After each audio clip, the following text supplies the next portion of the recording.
So you said that you're like surprised at how fast South Africa adopted those like global norms of business and sort of that intertwining of business and politics. So my understanding of what happened sort of in that apartheid movement and post apartheid South Africa, a lot of it has come from reading the work of Naomi Klein, and she points at the sort of global corporate structure as being the reason that the post apartheid South Africa sort of degraded from the original vision that was put forwards into, as you sort of put it there, that just like the acceptance or just becoming like every other neoliberal Western or developed, or I don't know how you want to describe it, but that sort of style of governance. Like, what do you think it was, or who do you think it was that was leading that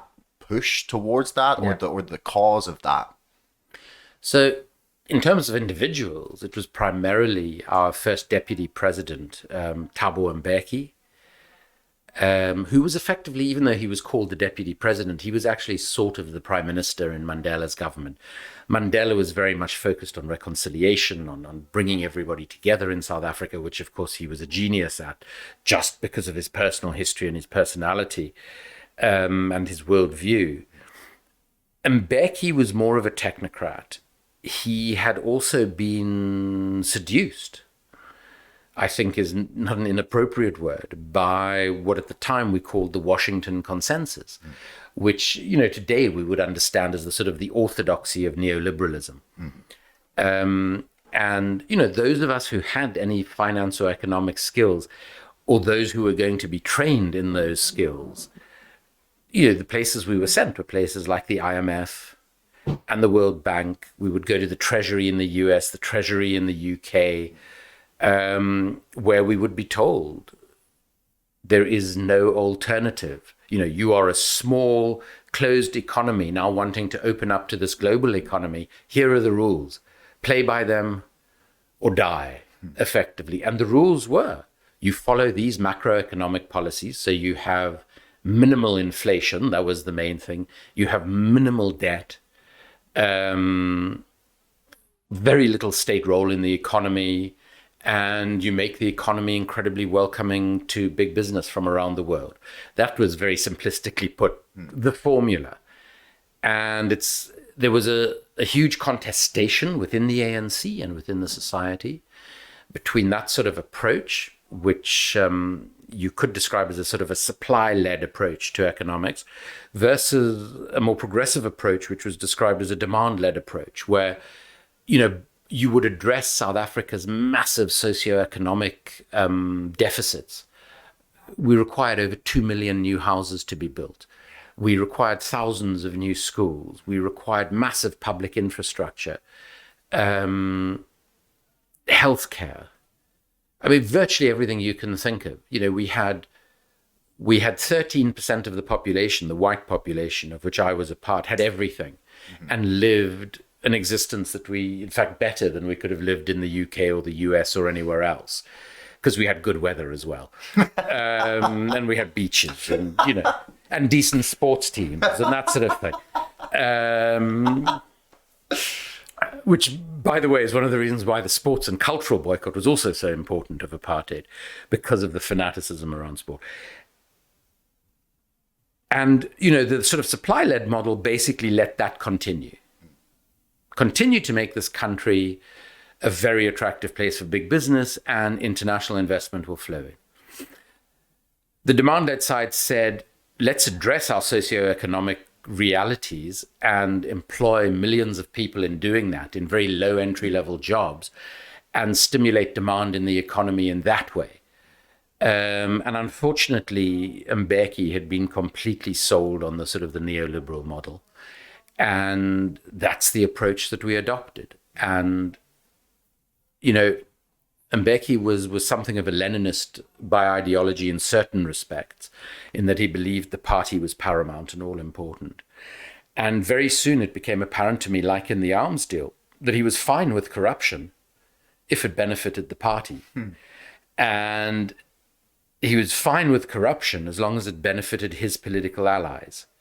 So he wanted his political enemies within the party to be investigated, but none of his political allies.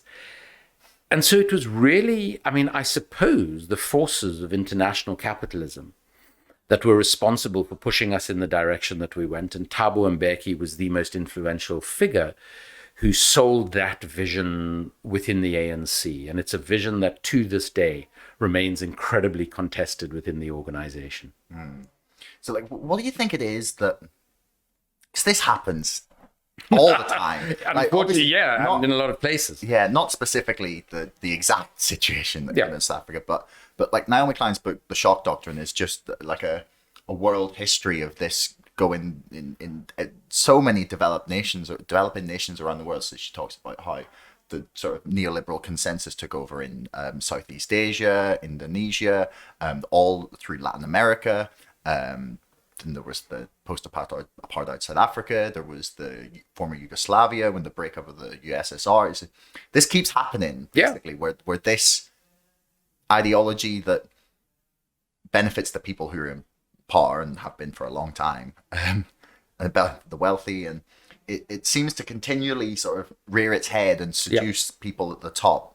What do you think it is that's making them abandon the things that they were meant to, or the things that they professed to want? Like, do you think it's maybe a case of, so you talked about, like, you needed like 2 million new houses and there was a lot of things to spend, and maybe for a new democracy as such, like they could make the claim that economically South Africa couldn't afford it without, capital from private industry, or like what is driving I think that's part of it, but I think there's been a whole discourse, and Naomi Klein talks about this in the book, which is an extraordinary book. I mean, one of the most important books of the last couple of decades, in my opinion. And she's not only a brilliant writer, but a great activist as well. I think it's a combination of things. I think a completely distorted picture of economic history is presented. And, it's not like people engaged in a liberation struggle have the time to rigorously study economic history in detail. So we're told about the Southeast Asian economic miracle. Well, the reality is that wasn't a neoliberal miracle. It was a state-led economic development miracle in which, these countries placed huge protective barriers around themselves so that their domestic industries could flourish. You try and do that now and you get punished by global markets. But you never hear that side of the story. The former Soviet Union, Russia in particular, you hear about Jeffrey Sachs marketizing the economy and all Russians getting shares and this, that, and the other. They don't talk about the extraordinary human suffering, the levels of inequality that were a consequence of what he did. So I think, first of all, we're sold a sort of a partial picture, and it's a jaundiced and biased picture. Second of all, I think it has to do with personal greed and corruption, unfortunately. I think that we've seen in many liberation movements that there have been individuals. I don't think the movements as a whole necessarily get corrupted, but I think there are crucial individuals who are sometimes personally corrupted, or see the corrupting of the political class as an important way for them to access and hold on to power. And I think that the West, if I can call it that, preys on that. There's John Perkins' brilliant book, Confessions of an Economic Hitman, in which he talks about, very bright guy, comes out of an Ivy League university, gets employed by a management consultancy that's actually a CAI front. And what's his job? His job is to travel through Latin America and corrupt leaders who could be hostile to the United States. And you corrupt them materially. You also try and get them into compromising situations that you can use against them.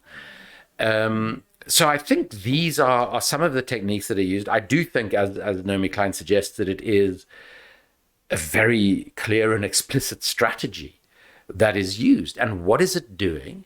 It is effectively opening the world's countries to US companies, effectively. And then there are also the poodles, like Great Britain, which, we jump on the coattails and we do whatever the US tells us. And, the sort of visions of Tony Blair slavishly doing whatever George W. Bush told him to do, and then lying to the British people, to his own cabinet and to Parliament that he wasn't doing it, is the prime example of it. And, you know, our companies get little bits of tidbits that the Americans don't want. You know, Royal Dutch Shell gets a little bit, BAE Systems gets a little bit, Rolls-Royce gets a little bit, et cetera, et cetera.